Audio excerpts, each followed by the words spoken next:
Congratulations, you're losing weight, but keeping it off is where the battle of the bulge really begins. Here's Chris Conley on how to win that fight. Congratulations. One of those quick, just stop eating that diets has helped you lose tons of weight. Well, guess what? Experts estimate a belt-busting 95% of dieters will eventually regain those lost pounds. Come on, let's go, let's push. So if staying trim for keeps is your goal, Pete Thomas is your guy. He's maintained his own weight loss for 8 years now. The author of Lose It Fast, Lose It Forever is a sleek 238 today. He used to be more than 400 pounds when he first tipped the scales on The Biggest Loser. Dropping 185 pounds made him a winner. Pick it up, Pete. Still, he remembers the agony of failure while on the show when he found chocolates in a laundry room. These things had me. The only way that we could get those out of the way, out of the house, was to put them in a garbage can and to pour liquid Tide on them. Just because having them in the garbage can wasn't bad enough. That's the thing. You would have been willing to go into the garbage can to eat them. I did. And this is on a weight loss show. On a weight loss show. Proven phenomenon, trigger foods do exist. Whenever we commit to something. Chris Powell is the trainer on Extreme Makeover Weight Loss Edition. Especially the folks I work with, there are certain foods that if they have them, it's like crack cocaine for them. I found this in your trash can. Can you not have a bag of cookies even in your home? It's best to keep that kind of food outside of the house. A can of Pringles in my house won't last 20 minutes. Another thing. You, the ultimate success story. Yes. You can't have a can of Pringles in your home. No, I can't. Well, I can, but then I would be gaining it back and I wouldn't be here talking to you. Go. 1, 2. Even with workouts like these, what makes maintaining weight loss so hard? Science says even 12 months after slimming down, parts of your body want you to get fat again, according to Dr. David Katz, director of the Yale University Prevention Research Center. Fat cells do not like being starved, and they make a fuss about it. And so the way they complain about being starved is they stop sending your brain the signal that we've had enough food. So we wind up being hungry.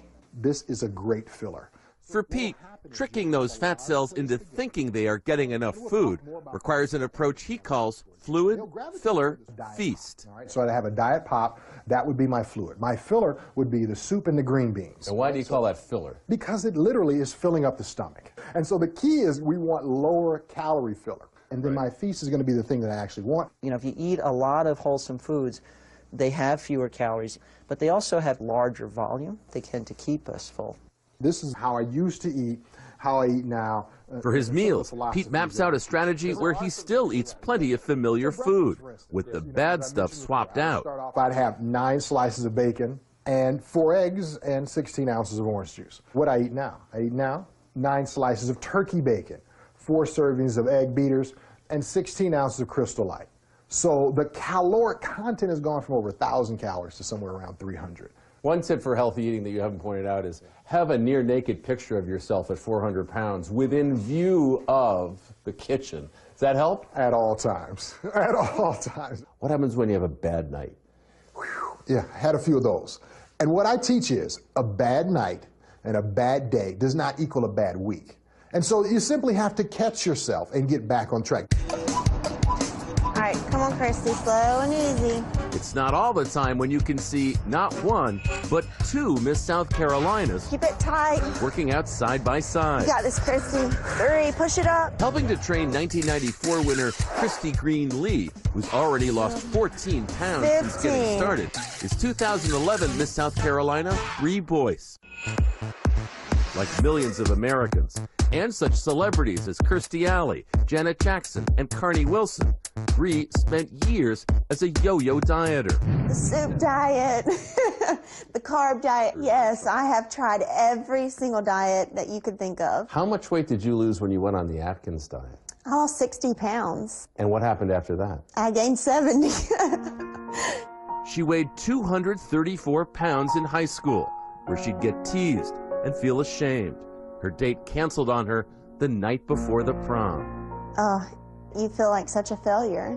I was in a really dark place at a young age, it was just really tough for me, being so young and missing out on those things in life.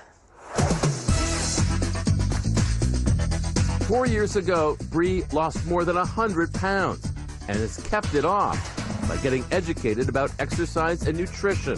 Scrambled egg whites, oatmeal, half a grapefruit. And not just dieting. You're setting yourself up for failure if you say, oh, well, I'm on a diet, I can't eat that. Because then you're restricting yourself.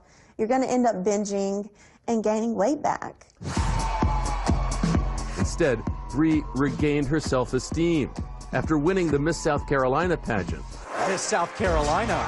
She was one of 12 semi-finalists at last year's Miss America. But Bree says now that she overdid it, that the super skinny form she sported in the fitness competition didn't suit her. It's not all about just being skinny, because I've been there and I've done that and I wasn't healthy. The thing that matters the most is that you believe in yourself, you love yourself, and that you're taking care of your body. Awesome. Now at 134 pounds, Bree keeps her old size 18 jeans around as motivation to maintain her new healthy self. Push, push! Instead of saying that you need to lose weight, what you should be saying is, I will achieve a healthy weight and maintain it for the rest of my life. Who's strong? What are we? We're strong! Round of applause.